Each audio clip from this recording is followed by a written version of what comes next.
I woke up to the sound of something shifting inside my house. Not the usual creaks of an old home settling, not the hum of the fridge or the distant rush of cars outside. This was different. A soft, deliberate sound, like fabric moving, like footsteps on carpet. I held my breath, listening. Silence. Then, just as I started to relax, I heard it again. A whisper of movement, coming from down the hall, from a room that didn't exist. Welcome to Creepypasta HQ, where the shadows hold secrets and the unknown is just a story away. Tonight's tale will make you question what's real and what should never exist. Are you ready? Let's begin. My name is Daniel Holt, 34 years old, divorced, no kids. I live alone in a house that should have been too big for me. A 2-story fixer-upper in a quiet neighborhood where nothing ever happens. I bought it last year after the divorce, thinking I'd fix it up, maybe turn it into something that felt like a fresh start. It never quite did. Maybe it was the emptiness. Maybe it was the way the house always felt just a little too quiet. A little too still. I've never been the kind of guy to believe in ghosts or demons or whatever else people blame when things start going wrong. I believe in logic. I believe in what I can see, touch, and explain. But last night, I saw something I can't explain. And now, I'm afraid to go back to sleep. It started 3 nights ago. I got up around 2 a.m. to get some water. I wasn't groggy, I'm a light sleeper, always have been, but as soon as I stepped into the hallway, I felt off, like something in the air had changed. The layout of my house is simple. Bedroom at the end of the hall, a bathroom on the left, guest room on the right, a staircase leading down to the living room and kitchen. But that night, there was another door. At the very end of the hallway, I stopped cold. I knew without a shadow of a doubt that door hadn't been there before. I had walked past that wall 100 times. There was no space for another room, no renovations, no hidden doors. And yet, there it was, a simple wooden door slightly ajar. I stood there for what felt like forever, my heart hammering. Then, cautiously, I reached out and pushed it open. The room beyond was normal, plain, unremarkable, like any other bedroom. A bed against the far wall, a dresser, a small desk with an old lamp. The floor was carpeted, soft under my bare feet. It even smelled lived in, like dust and old fabric. I flicked the light switch. Nothing. I tried the lamp on the desk. Still nothing. I don't know how long I stood there, staring at the room, trying to make sense of it. The longer I looked, the stranger it felt. Like the air itself was heavier, like the walls were just a little too close together. Something about it made my skin crawl. I backed out, pulling the door shut. Then, just to be sure I wasn't losing my mind, I placed my hand flat against the wood. It was solid, real. I went back to bed, but I didn't sleep. The next morning, I checked the hallway. The door was gone. I ran my hands along the wall where it had been, searching for any sign that it had ever existed. Nothing. Just smooth drywall. I spent the rest of the day trying to convince myself I had imagined it, that I had been half asleep, that my mind had played tricks on me. But deep down, I knew better. And then last night, it came back. 2 through 14 a.m. I woke up again. Not because I was thirsty, not because I had to use the bathroom, but because I felt something watching me. I turned my head toward the hallway and my stomach dropped. The door was back. This time it was wide open, and the light inside was on. A dim, flickering glow, like an old bulb struggling to stay lit. I sat up slowly, my breath coming too fast, too sharp. I should have stayed in bed. I should have ignored it, but I didn't. I got up, and I stepped into the hall. The air felt thick, pressing against my skin. The closer I got to the doorway, the stronger that feeling became, like walking into deep water. I stopped just outside the threshold. The room looked the same as before, mostly, but there was something new. A mirror. A tall, old-fashioned mirror standing against the wall across from the bed. Its glass was dark, almost black, like the surface of a still pond at night. And for the first time since this whole thing started, I felt something I hadn't felt in years. Fear. Deep, primal, the kind that creeps up your spine and settles in your bones. I don't know how long I stood there, staring at my own reflection. Then I blinked, and in that brief, flickering moment, the reflection didn't. I stumbled back, my chest tightening. My breath came fast and uneven, and for a second, I thought I was going to be sick. Then the light inside the room flickered, once, twice, and went out. I turned and ran. I slammed my bedroom door shut and locked it. I didn't sleep, didn't move, just lay there, listening, waiting. But the house was silent, too silent, like it was listening back. Morning came. The door was gone, just like before. But this time I knew better. I wasn't crazy, I wasn't dreaming. And tonight, when it comes back, I'm going to be ready. I didn't sleep, not really. I must have drifted off at some point. An uneasy, dreamless half-sleep, but every sound, every shift in the air jolted me awake. The memory of that room, that mirror, pressed against my mind like a weight I couldn't shake. By morning, I felt like a shell of myself. Eyes dry, limbs heavy, a headache drilling into my skull. But I forced myself out of bed. I needed answers. I spent the day going over every inch of that hallway. I knocked on the walls, listening for hollowness. Measured the space between the bedroom and guest room, trying to make sense of it. I knocked on the walls, listening for hollowness.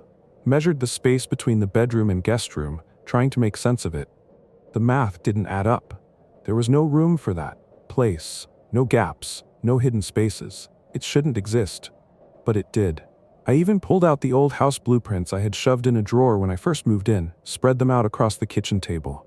Ran my finger down every line, every doorway, every measurement. Nothing. No extra room. No secret doors. I sat back in my chair, rubbing my temples. I had seen it. I had stepped inside it. That meant one of two things. Either I was losing my mind, or something unnatural was happening in my house. I wasn't sure which one scared me more. By evening, exhaustion was gnawing at me. I told myself I'd stay awake, that I'd wait for it. But sleep had other plans. I don't remember lying down, just closing my eyes for a second, and then, bang. I jolted up, heart hammering. A noise. Loud, sharp. I sucked in a breath, trying to listen past the blood rushing in my ears. Then I heard it again. Not a bang, a thud. A slow, steady rhythm. Coming from down the hall. I swallowed hard, gripping the edge of my bed. I knew what I would see before I even stepped out. The door was back. Wide open. The light inside flickering like a dying candle. And this time, something moved inside. I stepped closer, barely breathing. The air was thick again, pressing against my skin.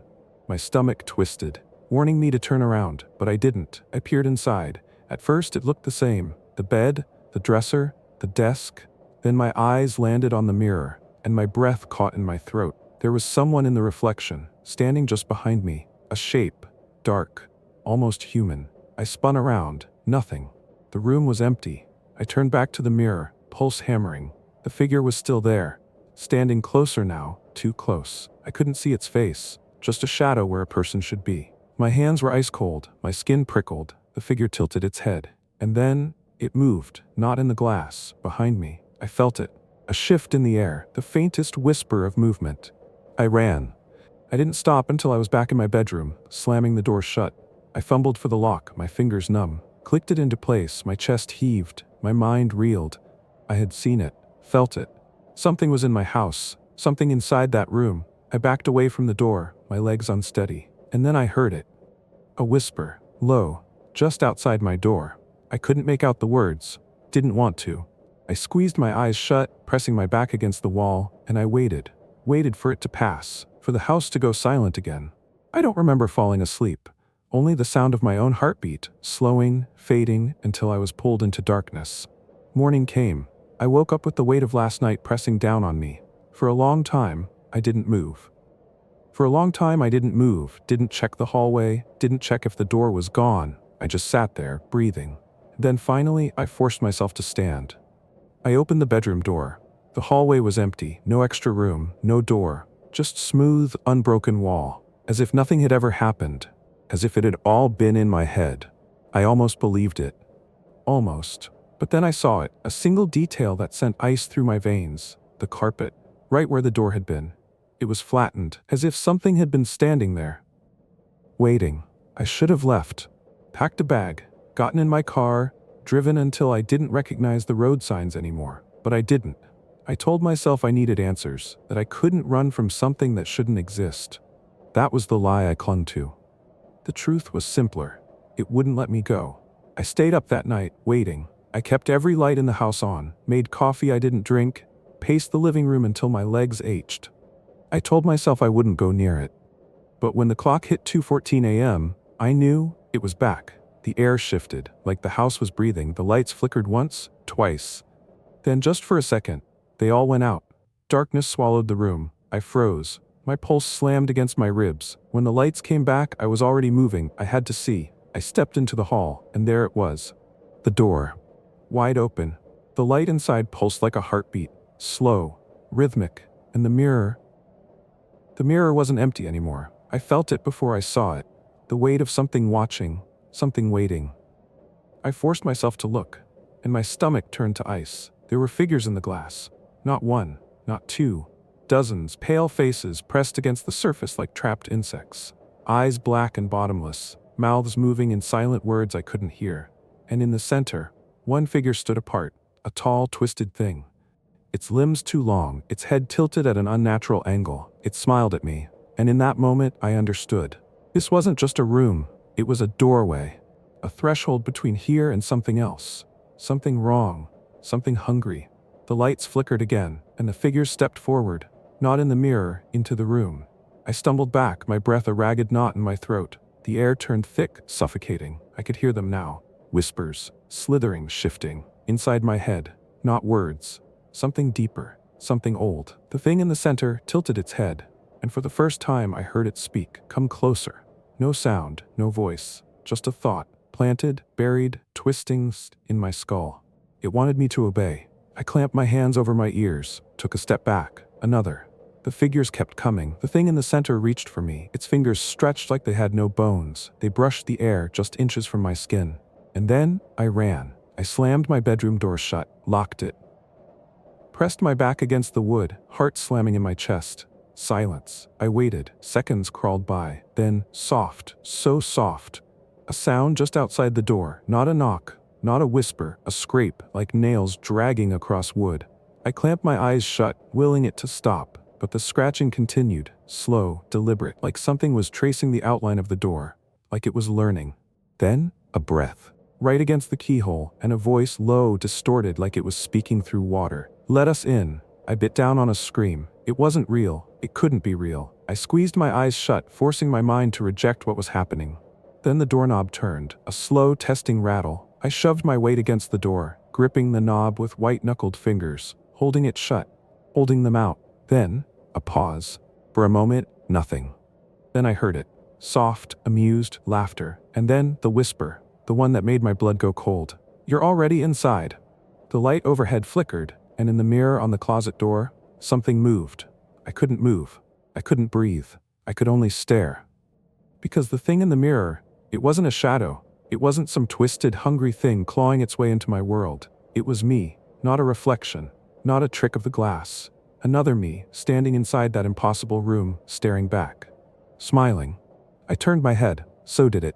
I lifted a shaking hand. It did the same. But its movements were wrong, just a fraction off, just delayed enough that my stomach curled into knots. It wasn't me. Not exactly. I swallowed, stepping back. The thing in the mirror stepped forward, a perfect copy. Same face, same clothes. But its eyes, they weren't mine. They were black, bottomless. Waiting, and when it spoke, it used my voice. You shouldn't have seen it. The room behind it began to shift. The walls stretched, the ceiling breathed. Shapes moved in the shadows, melting, reforming, twisting in and out of each other like living things. A low hum filled the space, vibrating, growing, swallowing my thoughts whole. I pressed my hands against my ears. It didn't help. The sound wasn't outside. It was inside me. The other me took another step forward, closer. The glass rippled like water. And suddenly, I understood. I wasn't looking into a mirror. I was looking through a window, a doorway. And it was still open. Trade places. The whisper wasn't loud. It didn't need to be. It slithered through my mind, wrapping around my thoughts, pressing against my will. It felt like pressure. Like gravity. Like something was pulling me forward. I dug my heels into the carpet, shook my head. The thing inside the mirror tilted its head, smiled wider. You don't have a choice. And then, it lunged. I stumbled back as the glass burst, not outward, inward. The mirror didn't shatter, it collapsed, like an open mouth, pulling me forward. I tried to turn, tried to run, but the floor beneath me wasn't solid anymore. It sank, like quicksand, pulling me down, dragging me into the reflection. I clawed at the walls, at the door, at anything. But my hands, they weren't touching anything at all, just air, just empty space. And then, I was falling. I hit the ground hard. The impact knocked the breath from my lungs. I gasped, blinking against the dim light. At first, I thought I was still in my room. Same walls, same floor, same mirror.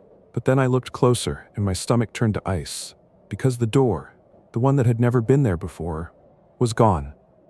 I stumbled to my feet, ran to where the hallway should have been, pressed my hands against the wall, searching for any sign of an opening. But there was nothing. No seams, no way out, just smooth, solid surface. And when I turned, I saw him, standing where I had been just moments before, on the other side of the mirror, smiling at me. I ran forward, pounded my fists against the glass. "Let me out." The other me just tilted his head. His black eyes glittered, watching. Then, slowly, deliberately, he turned away and walked out of my bedroom, into my life. I screamed. I threw myself against the glass, fist slamming, voice raw. But the mirror, it was just a mirror now, reflecting a room with no door, a room that no longer existed, a room that had never existed. And as I stood there, my breath ragged, my body shaking, I realized something else, something worse. I wasn't alone. The whispers were all around me now, soft, hungry, and behind me, in the shifting dark, they were waiting. Outside, the lights in the house flickered. The man in the hallway, the thing wearing my face, paused, tilted his head, and for just a moment, a brief, fleeting moment, his smile widened. And then in my voice, he whispered, "Finally." If you enjoyed this story and want more chilling tales that will keep you up at night, be sure to subscribe to Creepypasta HQ. Let us know in the comments, what would you do if you found a room in your house that shouldn't exist? And remember, some doors are never meant to be opened. Sleep tight.